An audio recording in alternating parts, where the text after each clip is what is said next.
ప్రిలారా గుర్తుపెట్టుకోండి, మనం కొన్ని చాలా నమ్మట్లేదు. నమ్మితే ఖచ్చితంగా వాటిని సీరియస్గా తీసుకుంటాం.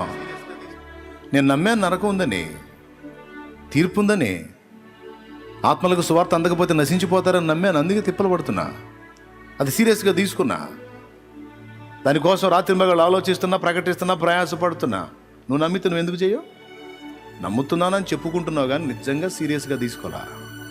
అందుకే అదే టేక్ ఇట్ ఈజీగా తీసుకున్నావు. అప్పుడు నువ్వు నమ్మినట్ట నమ్మనట్టే. నమ్మితే ఎందుకు జాగ్రత్త పడవు? అందరూ ఆలోచించండి.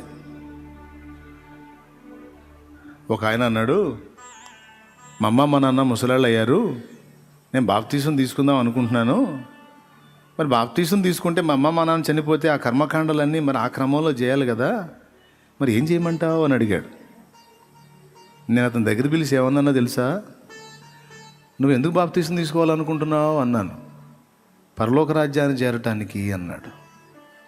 బాప్తీసం పొంది పాపాలు కడిగేసుకోకపోతే ఎక్కడికి పోతావు అన్నాను. నరకానికి అన్నాడు. మరి మీ అమ్మ మీ నాన్న ఎక్కడికి పంపిద్దాం అనుకున్నావు అన్నాను. మీ అమ్మ మీ నాన్న ఎక్కడికి పంపిద్దాం అనుకున్నావు అంటే పరలోకానికి. మరి పరలోకానికి ఎట్టపోతారా? వాళ్ళున్న అజ్ఞానాంధకారపు భక్తిలోనే వాళ్ళని నువ్వు ఉంచితే పరలోకానికి ఎట్టబోతారు? పిచ్చోడా, వాళ్ళు సస్తే సమాధి ఎట్ట చేయాలని కాదు, వాళ్ళని పరలోకానికి ఎట్ట తీసుకెళ్లాలని ఆలోచించు. వారికి సువార్తను ప్రకటించు, వారిని రక్షణలోకి నడిపించు. నాకు ఊహ తెలిసిన దగ్గర నుండి భక్తి నేర్పారు తల్లిదండ్రి. నాకు నిజమైన దేవుడు తెలియదు, నిజమునకు దేవుడు కానీ నా వంటి మనుషుల్ని కొంతకాలం మొక్కాను నేను. ఆ తర్వాత ఆ భక్తిలో ఉన్నప్పుడే నా పసితనపు హృదయంలో నుంచి ఒక కోరిక ఏంటో తెలుసా? నన్ను కన్నందుకు నా తల్లిదండ్రిని మోక్షానికి చేర్చాలి. నన్ను కన్నందుకు నా తల్లిదండ్రులకు మోక్ష మార్గాన్ని నేను చూపించాలి. ఎందుకంటే నా తల్లిదండ్రి ఇద్దరు విద్యావిహీనులు, చదువు లేనివారు, జ్ఞానం తెలియదు. కనుక ఎట్లనన్నా కష్టపడి వారికి సత్యాన్ని ప్రకటించి, నాకు సత్యం ఎన్ని తెలియదు, నాకు బైబిల్ తెలియదు, వేసేది ఏం తెలియదు, ఆ విగ్రహారాధనలోనే ఉన్నాను. కానీ మోక్షం ఒకటి ఉందని నమ్మాను, నరకం ఒకటి ఉందని కూడా నమ్మాను. గరుడ పురాణంలో ఉంది కదా నరకం ఉందని. రౌరవాది నరకాదులు ఉన్నాయని చెప్పారు అందులో. దానిలో పడనీయకూడదు నా తల్లిదండ్రిని. నా తల్లిదండ్రి మోక్షానికి వెళ్ళాలి, నన్ను కన్నందుకు వాళ్ళ జన్మ చరితార్థం కావాలి అని ఆశపడ్డా. ఎన్నేళ్ల వయసులో తెలుసా? 7-8 ఏళ్ల వయసులో. నమ్మగలరా? నిజం.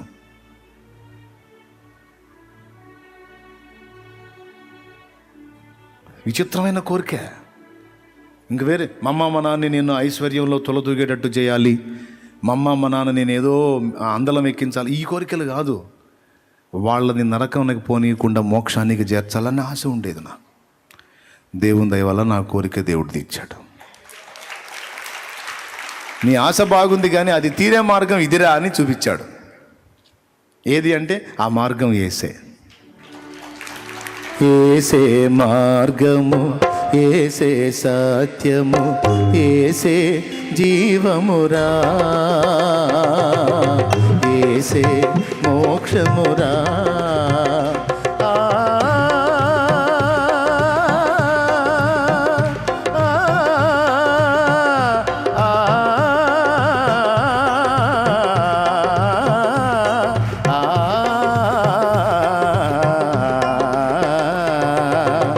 ఏసే మార్గము, ఏసే సత్యము, ఏసే జీవమురా, ఏసే మోక్షమురా. దేవునికి మహిమ. అవునా? అని వచ్చి తెలుసుకొని నేను రక్షింపబడి తర్వాత నా తల్లిదండ్రికి ప్రచురం చేస్తే, మా తల్లిదండ్రి కూడా నా మాటను గౌరవించి సన్నిధికి వస్తే, సన్నిధిలో మొదట నా తండ్రిని దర్శించాడు దేవుడు. తన బలహీనతలన్నీ విసర్జించి, ఇన్నాళ్ళు నాకు 70 సంవత్సరాలు దాటినాయి, ఎన్నో గుళ్ళు గోపురాలు రకరకాలు తిరిగాను కానీ నాయన నేను యేసు ప్రభు దగ్గరికి ఇష్టపడి రాలేదు, మీరు ఇబ్బంది పడతారని మీ సంతోషం కోసం వచ్చాను. కానీ ఈరోజు నేను ఆయన చూచాను, సన్నిధిలో ఆయన ప్రత్యక్షత పొందాను, ఆయన నిజమైన దేవుడయ్యా అని తన పసితనం నుంచి తనకున్నటువంటి పొగ త్రాగేటువంటి అలవాటు అలాగ తీసి పడేశాడు. తర్వాత నాన్న కన్ను మూసేంత వరకు, ప్రభు దగ్గరికి వెళ్ళేంత వరకు కొంతమంది ప్రయత్నించారు పరీక్షించాలని, టచ్ కూడా చేయాల. దేవునికి మహిమ కలుగునుగాక. వారు మారు మనసు పొందారు, పాప క్షమాపణ నిమిత్తం బాప్తిస్మం పొందారు. నా ఆశ తీరింది.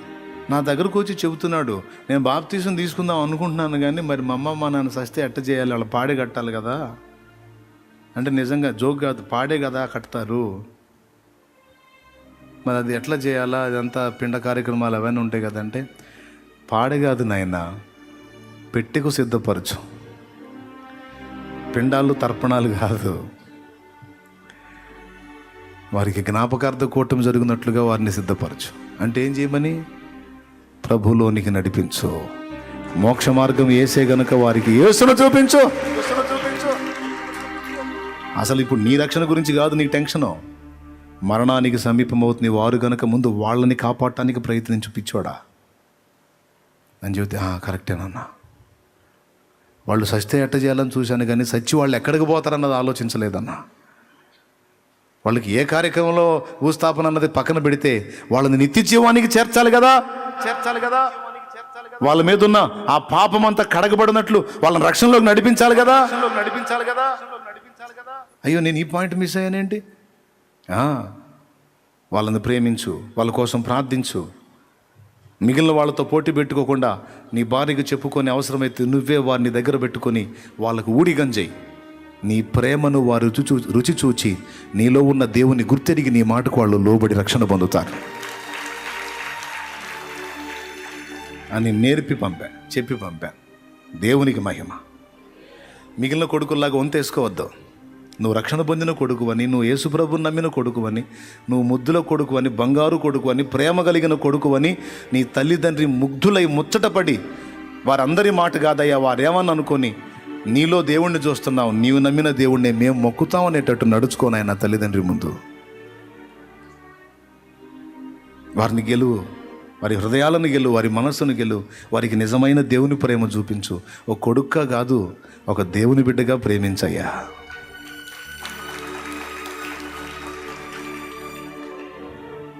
హల్లెలూయా. అట్లా మార్చుకున్నారు చాలామంది. తల్లిదండ్రులు రక్షించుకున్నారు, కొంతమంది కూతుళ్ళు రక్షించుకున్నారు. 4 కూతుళ్ళు అంటే 3 కూతుళ్ళు చూడాల తల్లిని. తల్లి ఒప్పుకోదు యేసుప్రభుని. 4వ కూతురు తల్లిని దగ్గర పెట్టుకొని ఎంతో ప్రేమించి జాగ్రత్తగా చూసుకుంది. ఆ కూతుర్లో ఉన్న ప్రేమను బట్టి ఆ తల్లి కూడా రక్షణలోకి వచ్చి యేసుప్రభుని నమ్ముకొని, నా కూతురు ఒక కూతురులాగా కాదయ్యా, నాకు ఒక సేవకురాల్లాగా సేవ చేసింది. తల్లి సాక్ష్యం. నువ్వు నమ్ముతున్నావా అసలు నరకం ఉందని? నమ్మితే ఎంత సీరియస్గా తీసుకుంటావు మ్యాటర్నే? నువ్వు నమ్ముతున్నావా పరలోకం ఉందని? నమ్మితే ఎందుకు జాగ్రత్త తీసుకోవు? మారు మనసు ఎందుకు పొందవు? పాపాలన్నీ కడగబడి నిమిత్తం బాప్తీసం ఎందుకు ఆలస్యం చేస్తావు? అంటే నోటితో పలుకుతున్నావు నమ్ముతున్నట్టు, కానీ హృదయంలో నమ్మట్లేదు.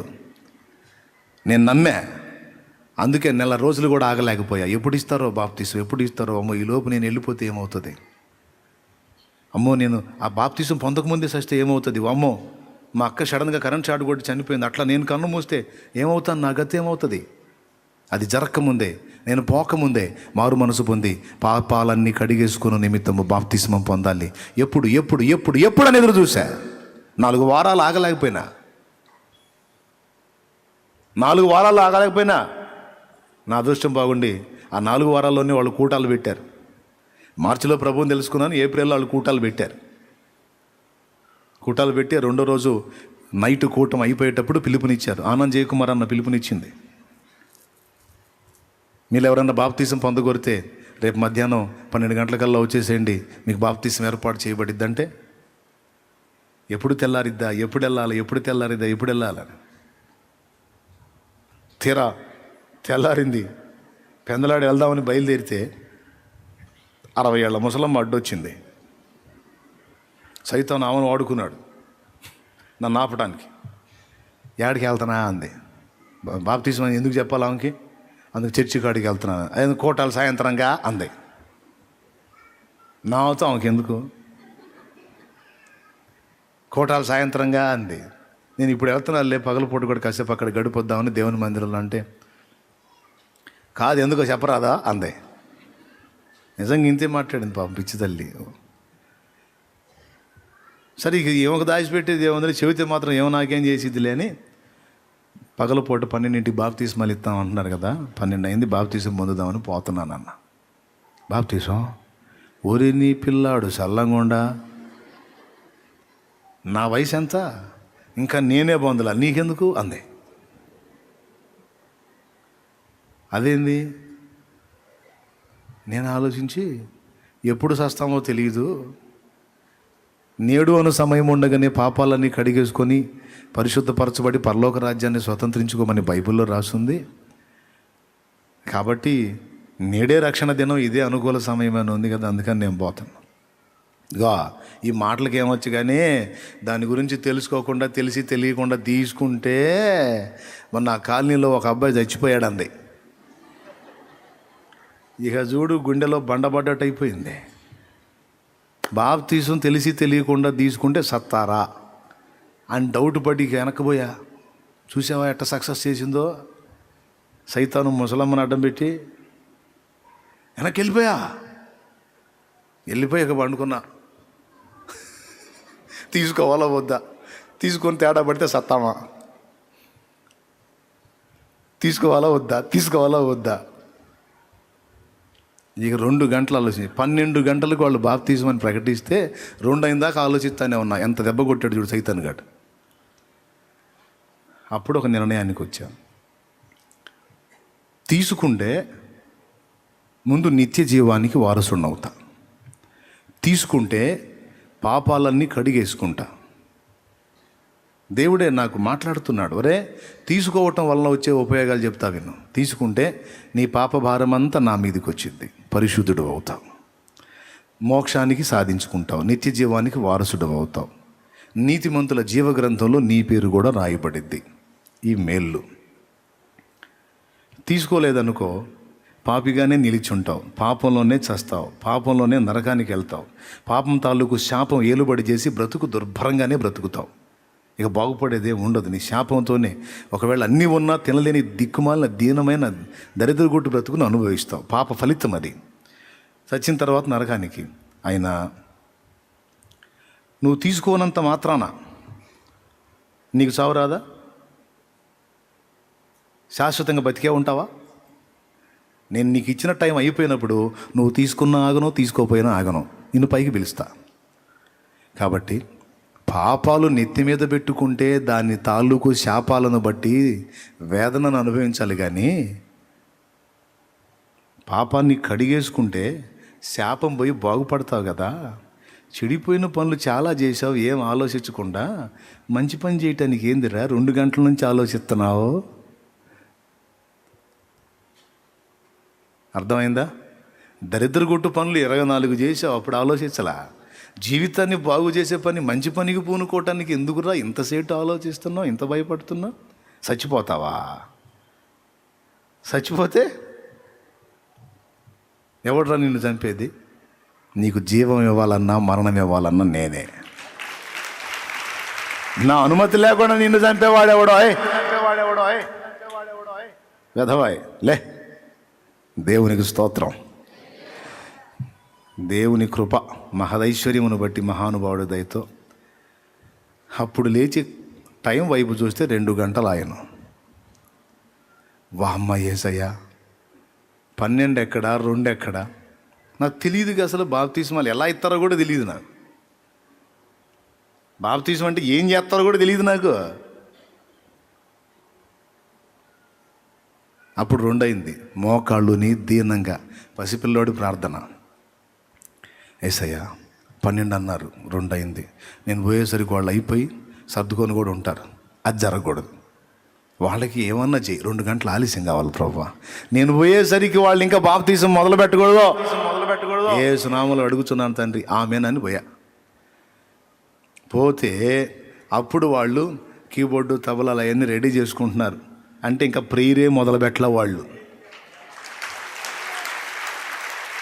ఆ రోజు వాళ్ళు చెబుతున్నారు ఏమనంటే, మేము 12 గంటలకే రావాల్సి ఉంది, కానీ మాకు కొన్ని అనుకోని కారణాలను బట్టి ఈ 2 గంటల ఆలస్యం అయింది.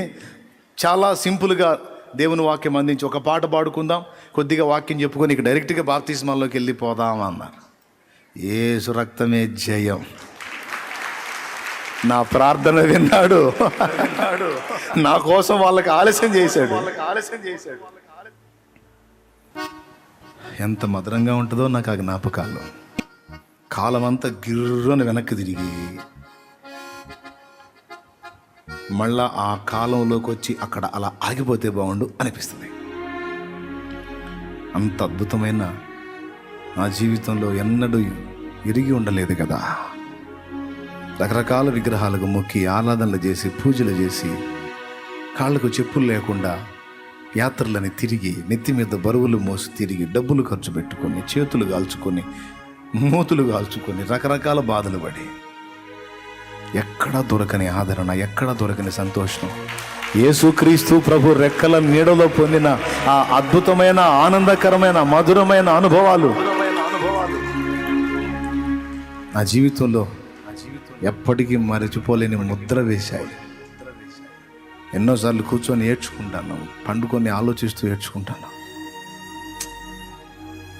క్రీస్తులో నాకు దొరికిన స్వాతంత్ర్యం, యేసయ్య ప్రేమ, ఆ ప్రేమలోని విలక్షణత్వం, ప్రత్యేకమైన తత్వం నా జీవితంలో ఎంతో స్వాంతనను చేకూర్చింది. చాలా చాలా చాలా. ఎడారి ప్రయాణంలో దాహార్తితో అల్లాడే ఒక బాటసారికి అద్భుతమైన జీవజలం దొరికినట్టు నా యేసు నాకు దొరికాడు.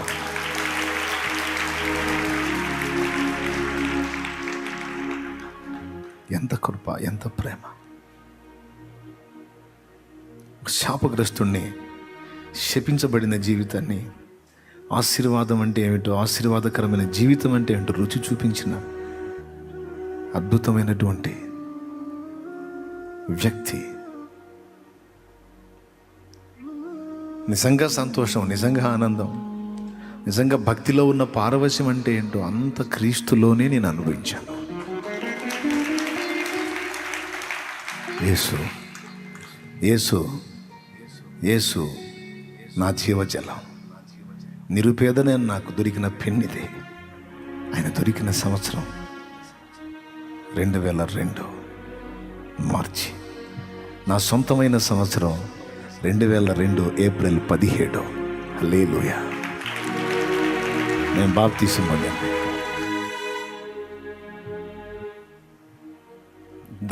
దాని తీవ్రత తెలుసు నాకు. అందుకే నేను పరితపించా, ఎప్పుడు ఎప్పుడు ఎప్పుడు అని. తీరా అడుగు అయిపోయేటప్పుడు శత్రువు అడ్డగించిన ప్రభు నా ఎదుట నిలిచి నన్ను బలపరిచి పో రక్షణ పొందు అన్న రక్షణలో నడిపించాడు.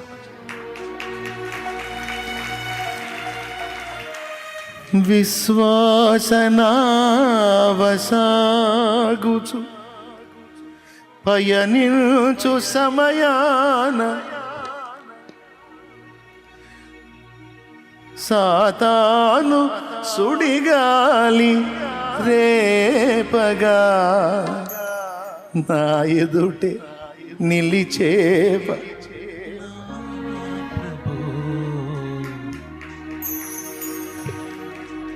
వాడు సుడిగాలి లేపి నన్ను పడద్రోయటాన్ని చూశాడు. పరిగెత్తుకుంటూ వచ్చి నన్ను చేయబట్టి నిలబెట్టి వెన్ను తట్టు, భయపడవాకు, అదే నేనున్నా, నిన్ను విడవని ఎడబాయన, ధైర్యంగా సాగిపో, నేను నీకు తోడై ఉన్నానని నిలిపి గెలిపించిన వాడు యేసు. హల్లెలూయా.